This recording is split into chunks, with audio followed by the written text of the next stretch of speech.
A viewer wants to know if it's worth it to make a Facebook event for every program that the library puts on, or if that strategy is just kind of spammy busy work.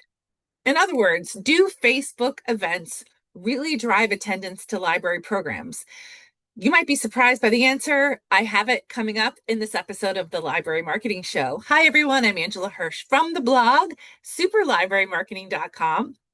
You can head on over there and click on the Library Marketing Show tab to suggest a topic and ask a question like this viewer did for a future episode.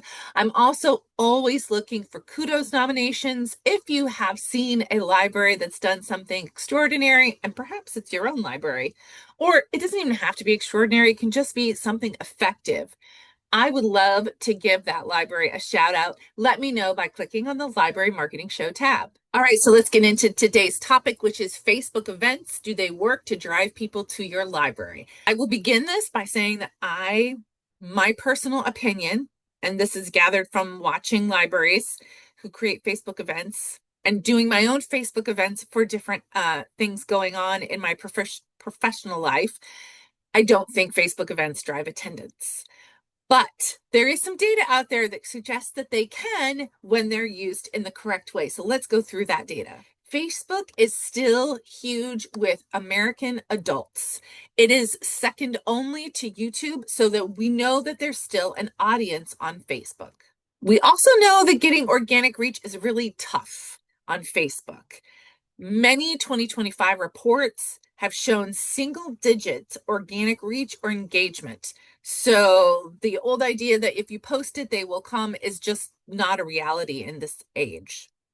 We also know that Facebook has been pushing out more recommended local content through the new local and explore tabs. Or they're not new, they really came out in 2024, but those are explicitly pulling in events that are local to people. So that can be good news for your library. With all that in mind, I'm going to divide the decision about whether you should use Facebook events into two categories. We're going to call them green light and red light. So you're going to give a green light to creating a Facebook event if you can answer yes to two of the following criteria.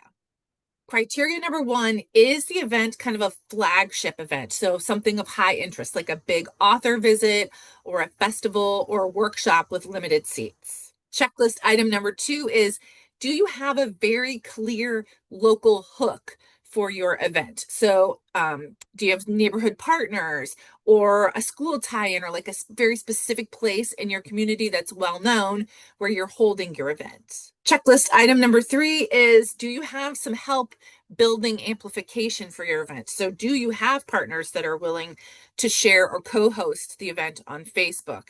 Can you share it to some relevant Facebook groups? And checklist item number four is, can you add some signals that Facebook can use to really give your Facebook event some reach? So again, do you have a great cover image? Is the title of the event really enticing? Do you have staff or partners who are willing to mark interested or going on your Facebook event? All of those things will help you decide whether you should give a green light to a Facebook event. If you can do two of those, a Facebook event will probably be worth it. Now it's time for the red lights. If any of these are true, you should not do a Facebook event. First of all, if the program is weekly and recurring, so like your weekly story times, your drop-in tech help times, we don't need a Facebook event for those kinds of things. The second red light is that if there's like a very niche micro audience for your event. So in that instance, it would be better to notify that niche group by email rather than creating a Facebook event. Overall, I personally think Facebook events should be something special that you create, again, for those big flagship programs, not something that you do to try to drive engagement to your or attendance to your programs every week. We know email is better in those instances, so lean on your email for those weekly programs and use Facebook events for the big stuff. I hope that helped answer your question. And I'm curious, is anyone here, like, what is your policy on using Facebook events? And have you had any success? Let's start a conversation down in the comments. I'm sure my viewer will find this very helpful. And that's it for this episode of the Library Marketing Show. But as you know, my channel is full of other tips for library marketing. If you're interested in learning more, head on over to this next video and I'll meet you there.